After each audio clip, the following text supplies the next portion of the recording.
नमस्कार मित्रांनो, तर तुम्ही पाहू शकताय हे सोलापूर आणि छत्रपती संभाजीनगर हायवे आहे.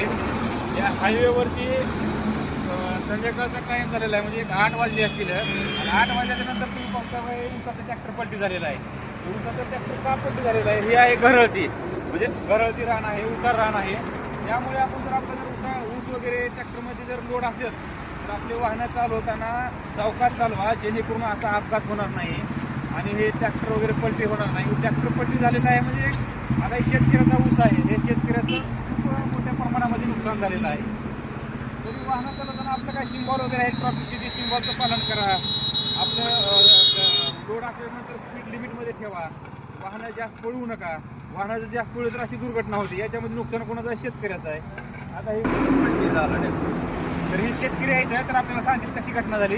तर ह्यांचं असं म्हणणं आहे की ट्रॅक्टरची स्पीड जास्त होती, त्यामुळे हे ट्रॅक्टर पलटी झालेलं आहे. तर मग आपण घरात उतार असताना तिथं स्पीड वगैरे कमी ठेवून सावकाश जावा, जेणेकरून अशी घटना होणार नाही.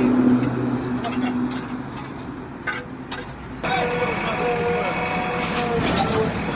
जेसीबीच्या